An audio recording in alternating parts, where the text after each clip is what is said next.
Hello बच्चों, welcome to Zenith Academy online. Hope आप सब अच्छे होंगे और आप लोग का तैयारी अच्छा से चल रहा होगा।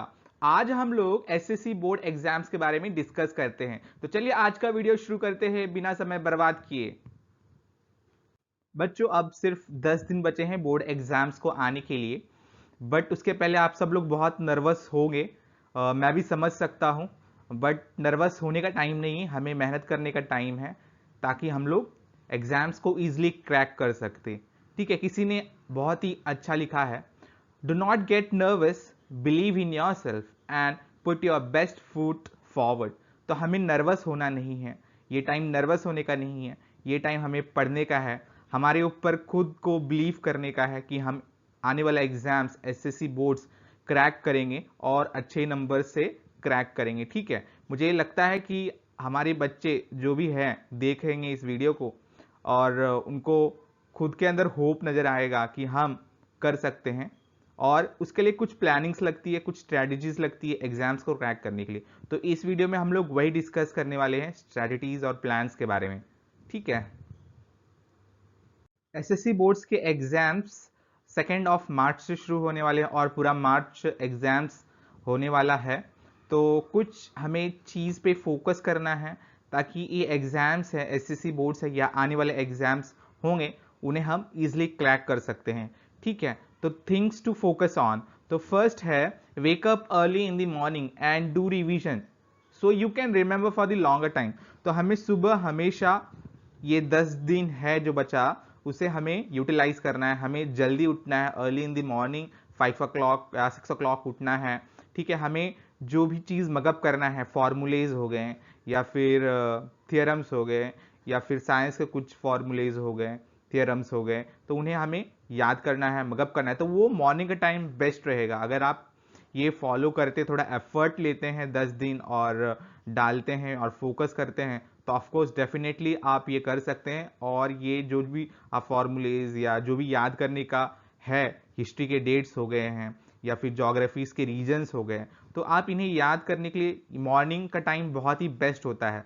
तो आप सुबह उठिए, मेहनत कीजिए, याद कीजिए, रिवीजन कीजिए, याद करने वाला चीज़ को पढ़िए, समझिए। समझ से ही हम लोग उसको लंबा समय तक याद कर सकते हैं, रख सकते हैं। ठीक है, तो सबसे पहला इंपॉर्टेंट पॉइंट जो फोकस करना है, वो हमें सुबह अर्ली जल्दी उठना है, रिवीजन करना है हर दिन। ठीक है, फर्स्ट पॉइंट ये हो गया। सेकंड पॉइंट क्या है, डू नॉट ओवर स्टडी और focus on the revision part. तो हमें ज़्यादा पढ़ना नहीं है इस टाइम, क्या नए चैप्टर्स पढ़ना नहीं जो आपको नहीं हुए हैं या फिर आधा हो चुके हैं, तो उन्हें हमें साइड रखना है। हमें किस पे ध्यान देना है, जो हमारा स्ट्रेंथ, अच्छा हमने जो टॉपिक्स पढ़ लिए हैं या सब्जेक्ट्स पढ़ लिए आपको अच्छे से आते हैं, उस सब्जेक्ट्स को रिवाइज करना है, बार बार हमें रिवाइज करना है, एक बार दो बार। उसे हमें अपना और स्ट्रेंथ को बहुत मजबूत करना है, ताकि हम उस सब्जेक्ट्स को अच्छे से क्रैक कर सकें, अच्छा परसेंटेज ला सकें। 80 to 90 हमारा फोकस होना चाहिए, ताकि हम लोग अराउंड 70-75 तक पहुंच सके। ठीक है, तो हमें इस टाइम क्या करना है, ओवर स्टडी बिल्कुल नहीं करना है, रिलैक्स रहना है, हमें सिर्फ रिवीजन पार्ट पे ज़्यादा से ज़्यादा ध्यान देना है। ठीक है, तो फर्स्ट क्या हो गया, wake up early in the morning, do not over study, focus on the revision part. So this two is important. ठीक है, तो आप अपने टाइम टेबल बना लीजिए कि देखिए सेकंड को ये एग्जाम्स है, थर्ड फोर्थ फिफ्थ को जो भी एग्जाम्स है, आप उसके हिसाब से आप रिवीजन करना चालू कर दीजिए। अभी से 10 दिन बचे हैं, है ना, तो आप सिस्टमैटिक पढ़ेंगे तभी आप इजिली एग्जाम्स को क्रैक कर लेंगे। Study smart and not hard means आपको 6 से 7 घंटा या 5 से 6 घंटा पढ़ सकते हैं। और हमें ऐसा नहीं पढ़ना है कि गधा मजदूरी करना है, हम पढ़ते जा रहे हैं 10 से 12 घंटा पढ़ रहे हैं, तो वो भी अच्छा नहीं होता। आप 5 से 6 घंटा पढ़िए, मगर फोकस से पढ़िए, डेडिकेशन के साथ पढ़िए। ठीक है, और आपको लगता है बीच बीच में 5-10 मिनट का ब्रेक लीजिए और फिर से पढ़िए। और ऐसे सब्जेक्ट्स को उठाइए कि आपका वो सब्जेक्ट उस दिन पूरा कंप्लीट कर सके। ठीक है ना, फॉर एग्जांपल आप ज्योग्राफी पढ़ रहे हैं, तो आप ज्योग्राफी में देख लीजिए कि प्रीवियस ईयर का क्वेश्चंस पेपर देखिए कि कौन से क्वेश्चंस आए थे और कौन से टॉपिक्स ज़्यादा वेटेज के हैं, तो उस पर आप फोकस करिए, उस पर आप टाइम दीजिए। ऑब्जेक्टिव्स के ऊपर ज़्यादा आप स्कोर कर सकते हो, तो उस पर आप फोकस कर लीजिए एक टाइम की नहीं, ये एमसीक्यूज पढ़ना है या फिर शॉर्ट्स आंसर रहते हैं वो पढ़ना है, मैप्स देखने हैं ज्योग्राफी के तो वो देखना है, वो करना है, कुछ डायग्राम्स होते हैं ज्योग्राफी में वो कर लीजिए। फिर हिस्ट्री का ले लीजिए कि हिस्ट्री में कुछ आपको डेट्स याद करना है तो वो पढ़ लीजिए। तो ऐसे चीज़ कर लीजिए कि आपका कवर हो सके। स्मार्ट स्टडी करना है आपको, गधे जैसा नहीं करना है कि आपको शॉर्ट्स आंसर बोल दिया है, मतलब बड़े आंसर्स है आपको उसको पढ़ना है, तो उसको पढ़ना नहीं, उसको समझ के लेना है। अगर कुछ भी चीज़ है, ज्योग्राफी है, हिस्ट्री है, इनको आपको समझ के लेना पड़ेगा। साइंस आपको समझ के लेना पड़ेगा, मैथ से आपको प्रैक्टिस करना पड़ेगा। तो वो प्रैक्टिस करिए हर चीज़ आपको, जैसे कि कैलकुलेशन, जैसे कि अपना इंटीजर्स हो गए, डेरिवेटिव्स हो गए, तो इन सबको आपको याद रखना है। तो कुछ थियरम्स होते हैं तो उन सबको आप याद कर लीजिए, लिख लीजिए। आप वैसा करके बना के आप नोट्स बनाए होंगे तो आप नोट्स को रेफर कीजिए ईजिली, और फटाक से आप क्विक स्टडी कर लीजिए, क्विक रिवीजन कर लीजिए, है ना। तो इस तरह से आपको पढ़ना है और समझ के पढ़ना है। पहला नंबर तो उतना ज़्यादा रटना नहीं है, आपको समझना है ताकि आप इजीली एग्जाम के दिन वो कॉन्सेप्ट को इजीली आप एक्सप्रेस कर सकते हो, आंसर्स लिख सकते हो। ठीक है, तो स्टडी हमेशा स्मार्ट होना चाहिए, ना कि हार्ड होना चाहिए। फिर होता है study according to your schedule. जो अभी एग्जाम्स के शेड्यूल्स आए आप उसका रेफर कीजिए कि फर्स्ट एग्जाम ये है, सेकंड ये है, तो उस तरह से आप प्लानिंग बना लीजिए कि कब कौन सा पढ़ना है। बेसिकली अभी 10 दिन है तो आप जो लास्ट एग्जाम्स आने वाले हैं जैसे कि ज्योग्राफी, हिस्ट्री लास्ट में शायद है, फिर वो एग्जाम्स के थोड़ा वो रिवीजन कर लीजिए तो आपका स्टडी हो जाएगा। फिर 5 दिन बचेंगे, आप उसके अंदर फिर जो आने वाले एग्जाम्स है तो उन पे आप फोकस कर लीजिए। तो इस तरह से आप एग्जाम्स इस तरह से आप पढ़ सकते हैं और शेड्यूल बना सकते हैं आप अपने हिसाब से भी। ठीक है बच्चों, एक इम्पॉर्टेंट चीज़ है जिस पे आपको ध्यान देना है, आपकी फीलिंग्स ज़्यादा नर्वस वाली नहीं होनी चाहिए और आपको ज़्यादा ओवर कॉन्फिडेंट नहीं होनी चाहिए। बस आपको कॉन्फिडेंट होना चाहिए और रिलैक्स रहना चाहिए। ठीक है, do not over think about the board exam. हमें ज़्यादा भी नहीं सोचना चाहिए कि एग्जाम्स है, बोर्ड्स एग्जाम है ना, नहीं डरना है। और फिर ज़्यादा ओवर थिंक नहीं करना है, सोचना नहीं है उसके बारे में। जैसे आप पहले भी एग्जाम्स देते आ रहे, ये भी एक नॉर्मल एग्जाम्स है ना। बस ये यहाँ क्या होता है, सिर्फ सेंटर्स डिफरेंट होते हैं, आपको दूसरे कॉलेज या स्कूल्स में जाने पड़ते हैं, तो उसके लिए आपको टेंशन लेना नहीं है। एग्जाम्स ओवर थिंक नहीं करना है आपको। जैसे आप स्टडी करते आ रहे हो वैसे स्टडी करते रहो, और सोचो कि आप प्रीलिम्स में कम नंबर लाए थे, आपको अभी अपॉर्चुनिटी मिल गया है वापस कि आपको अच्छा स्कोर करना है, आपको अच्छे नंबर लाना है, तो आप हमेशा कर सकते हो, अच्छे नंबर ला सकते हो। ठीक है, डो नॉट गेट डिस्ट्रैक्टेड। हमें डिस्ट्रैक्ट नहीं होना चाहिए, हमें मोबाइल का यूज़ कम कर देना चाहिए। इस टाइम सिर्फ बात करने के लिए यूज़ करना चाहिए, हमारी सोशल मीडिया यूज़ कम करना चाहिए। फिर आप 23 या 24 मार्च के बाद तो फिर आप यूज़ ही कर सकते हो, आपको हॉलीडेज़ मिल जाएंगे, वेकेशंस हो जाएंगे, तो तब आप यूज़ कीजिए मोबाइल फ़ोन्स का, रील्स बनाइए, इंस्टाग्राम पे एक्टिव रहिए ज़्यादा से ज़्यादा। तो इन सब चीज़ों से अभी बचना है फ़िलहाल 10 दिन, डिस्ट्रैक्शन से बचना है आपको, है ना। तो बस ये आपको फॉलो करना है, सोचना है और ज़्यादा नर्वस नहीं होना है, ओवरथिंक नहीं करना है, आपको डिस्ट्रैक्शन नहीं होना है। ठीक है, एसएससी महाराष्ट्र बोर्ड में एक बेनिफिट है कि यहाँ बेस्ट ऑफ 5 का ऑप्शन होता है। तो अगर आपको कोई भी 5 सब्जेक्ट आपका स्ट्रांग है या आप उसमें मजबूत हैं तो आपके लिए बेनिफिट है।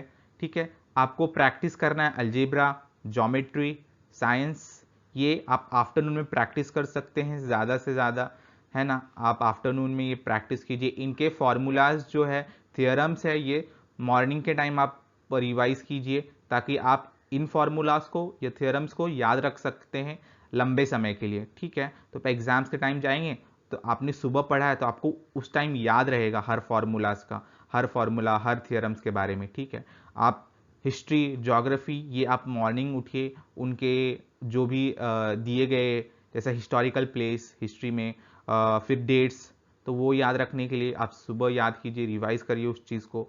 फिर ज्योग्राफी का फिर आप पकड़ लीजिए, मैप्स है, मैप्स का प्रैक्टिस कीजिए, डायग्राम्स रहते हैं कुछ, उनका प्रैक्टिस कीजिए मॉर्निंग में, तो ये भी आपको याद रहेगा लंबे समय के लिए।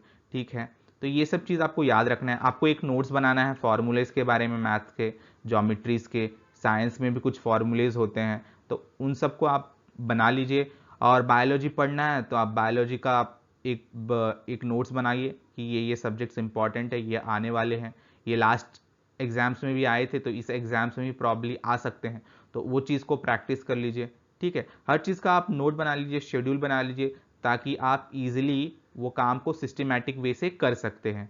ठीक है, ज्योग्राफी, हिस्ट्री और पॉलिटिकल साइंस, इन पे आपको ध्यान देना चाहिए, क्योंकि ये स्कोरिंग सब्जेक्ट हो जाते हैं, है ना। फिर आपका दूसरा है लैंग्वेज, इंग्लिश, हिंदी, मराठी, है ना। तो ये भी सब्जेक्ट क्या है, ये स्कोरिंग सब्जेक्ट है। अगर आप अच्छे से इन पे ध्यान दिए तो आपको अच्छे नंबर आ सकते हैं, अराउंड 70-75 तो आ ही जाना है, ठीक है ना।